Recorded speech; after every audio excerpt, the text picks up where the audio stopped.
Gracias.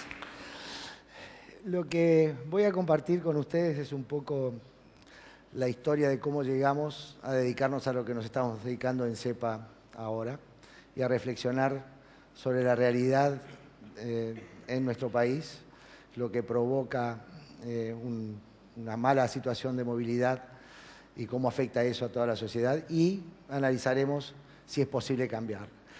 Yo corrí en auto 21 años, los últimos 8 fui profesional y siempre pensé que había algunas técnicas que se utilizaban en la conducción de vehículos de competición que podían ser aplicadas por los conductores normales, así como desarrollos tecnológicos que se aplicaron en los vehículos de competición pasaron luego a ser utilizados en los vehículos de serie, haciendo vehículos más seguros.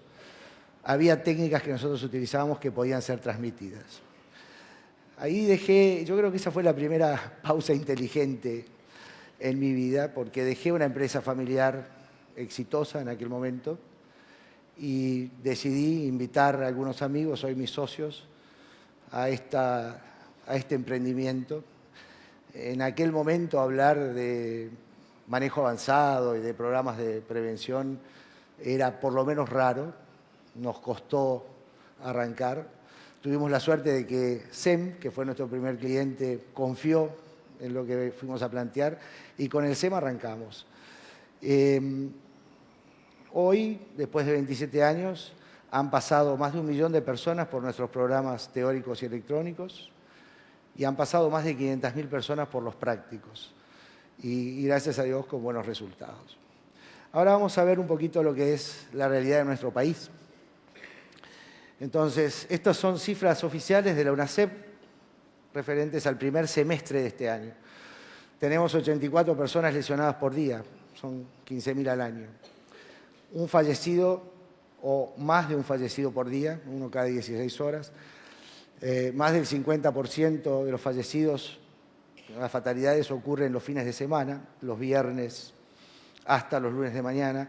Acá no figura, pero lamentablemente hay alcohol en muchos de esos casos u otras sustancias que agravan la situación y es lo que lleva a que en esas noches se produzcan estos accidentes.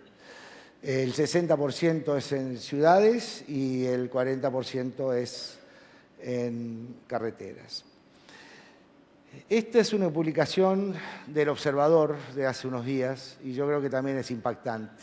Hablamos de un sector que son los delivery, todos conocemos el trabajo que hacen los delivery. Y tenemos casi un internado politraumatizado grave en el CTI del Banco de Seguros del Estado. Estas son cifras del 2012.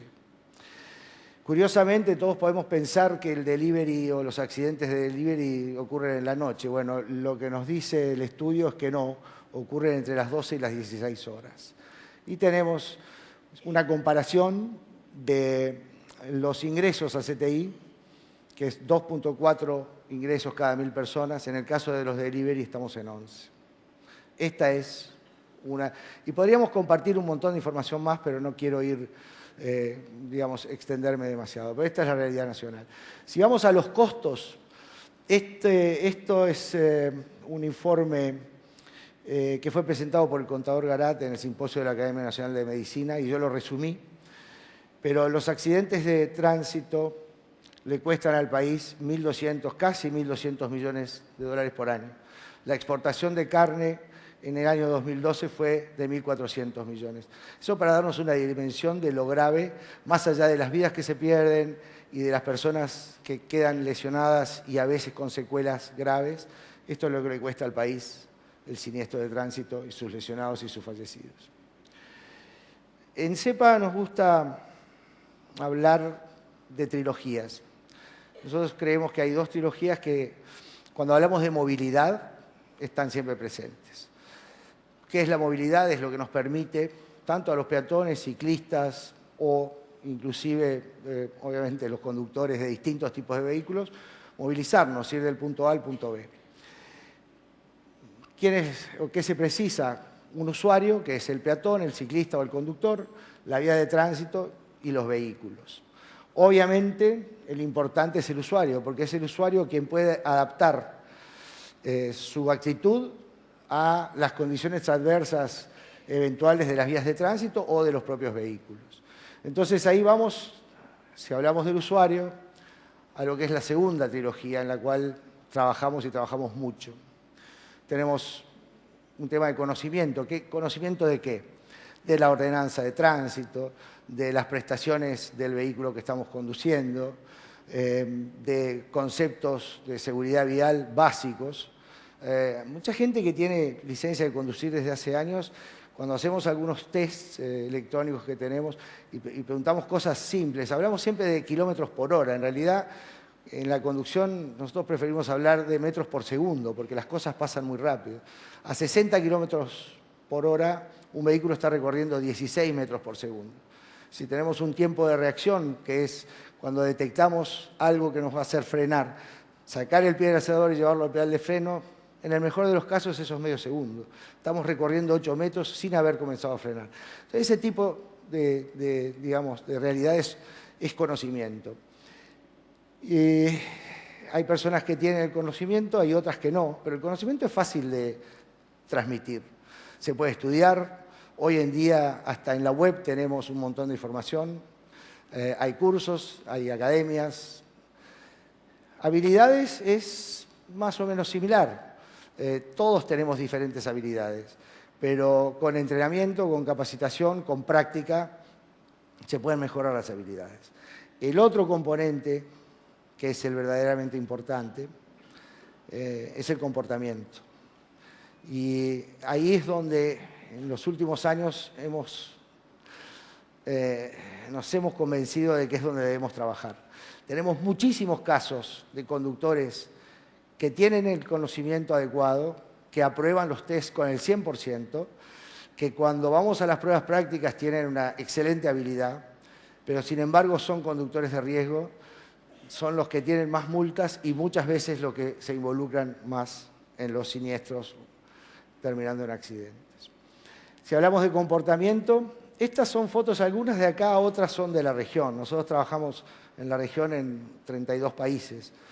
Y la realidad es, con alguna excepción, que podría ser Costa Rica y Chile, la realidad es bastante similar en todos los países donde nos toca trabajar.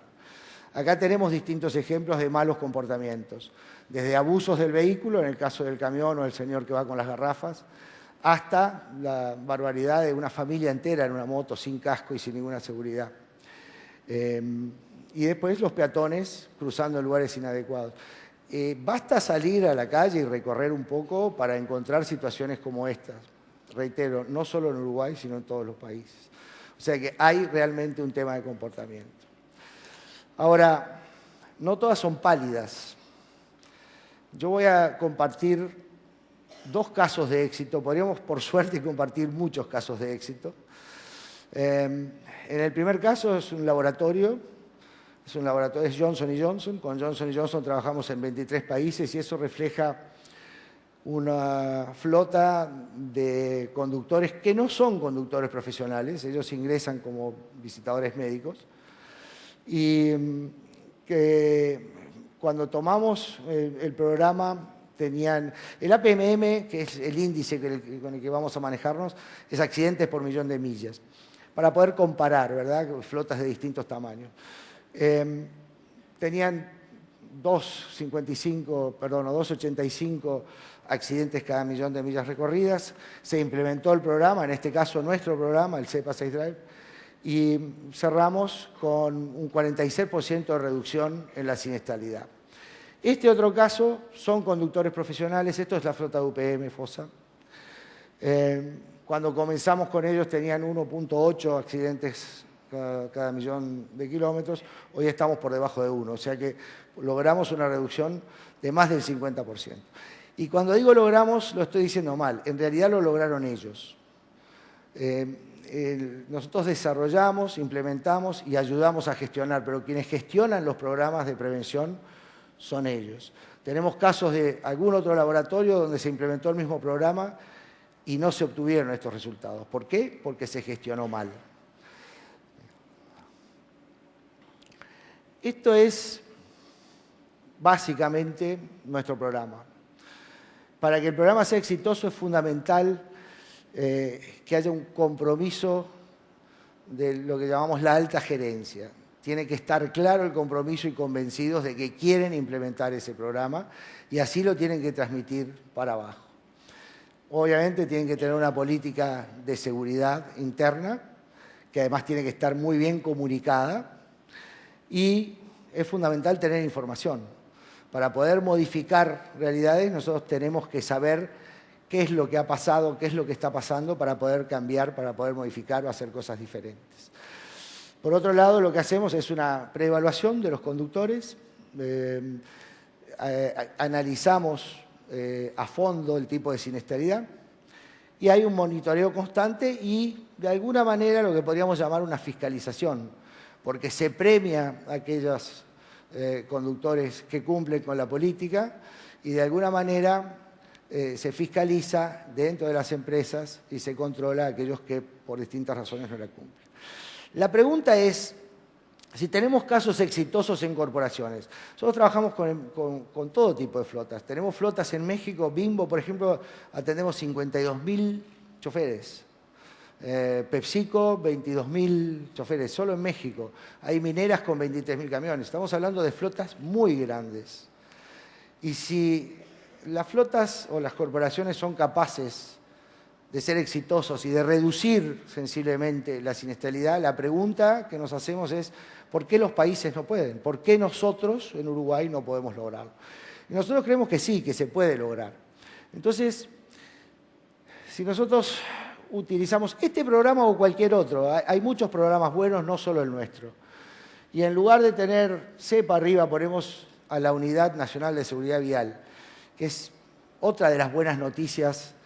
Yo pienso que es muy importante haber creado, primero haber legislado y haber creado la Unidad Nacional de Seguridad Vial, que viene haciendo un excelente trabajo. Y vamos cambiando, y es bastante similar la estructura que nosotros proponemos. Decisiones políticas e institucionales y un presupuesto acorde. Acá es donde hemos fallado. Yo a veces no veo una decisión política tan fuerte como la vi en otros temas que los vamos a mencionar. Pero con un buen presupuesto, que es lo que hoy está faltando en la Unidad de Seguridad Vial, yo creo que empezaríamos a cambiar las cosas. Una estrategia nacional y planes directores, un registro único, eso es fundamental, tener un registro único de conductores y de vehículos, y se viene avanzando, por suerte, en esa dirección. Levantamiento de líneas basales, un observatorio, hoy, gracias a Dios lo tenemos, es lo que nos permite haber compartido con ustedes información fidedigna. A veces se dice, han aumentado los accidentes. No, en realidad lo que ha pasado es que antiguamente no teníamos la información completa, la información estaba segmentada y en diferentes lugares. Y las capacitaciones a los actores y a los usuarios. Además de eso, deberíamos hablar de la fiscalización. Yo creo que la fiscalización debería ser un poco más dura de lo que es. Estamos en épocas en que el mundo en general y los estados o algunos estados son más permisivos. Yo creo que en algunas cosas deberíamos ser más claros, mandar un mensaje más claro de qué está bien y qué está mal.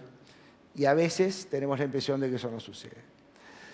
Se lograría un mejor bienestar de la población, obviamente reducción de costos y bueno, y lo más importante, menos muertos y menos heridos.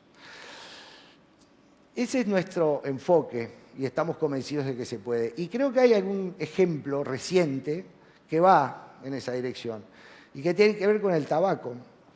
Hace tal vez no muchos años, en el break, ahora cuando salgamos al break, era normal ver acá adentro fumar a los fumadores. O era normal en un restaurante o en un bar, no hace muchos años. Hoy, yo creo que si a alguno de nosotros se le ocurriera en un restaurante o en un bar prender un cigarrillo, no solo nos echarían los responsables, sino que seríamos reprobados por el resto de las personas que están allí. Hubo un cambio cultural. Hubo, en primer lugar, una decisión política fuerte. El propio presidente Vázquez, en su momento, fue quien llevó adelante esa iniciativa. Fue digamos, el abanderado, hubo mensajes muy claros hacia quienes tenían que comunicar y controlar. Pero fundamentalmente hubo un cambio de actitud en la población, porque entendimos que en primer lugar daña la salud y que en segundo lugar daña a los que están alrededor y molesta. Bueno, ese es el tipo de cambio que nosotros pretendemos incentivar, es la pausa inteligente. Tenemos que pensar, tenemos que hablar con nuestros hijos, con nuestros amigos, porque creemos que el cambio se puede. Tenemos que valorar más la vida, tener la responsabilidad y el respeto por nosotros y por los demás. Obviamente ser solidarios. Acá falta una palabra que me olvidé de ponerla, que es cortesía. Hoy no somos corteses en el tránsito. Y obviamente tenemos que tener la preparación de conocimiento y de habilidades adecuadas para cambiar lo que yo llamo la cultura fatalista, atribuirle el accidente y hablar de accidente. Si se puede evitar, no es un accidente, es un siniestro, ¿verdad? Entonces, cambiar esa cultura fatalista por lo que llamamos la cultura de la prevención para tener y vivir en un país más seguro y en un país mejor. Muchas gracias.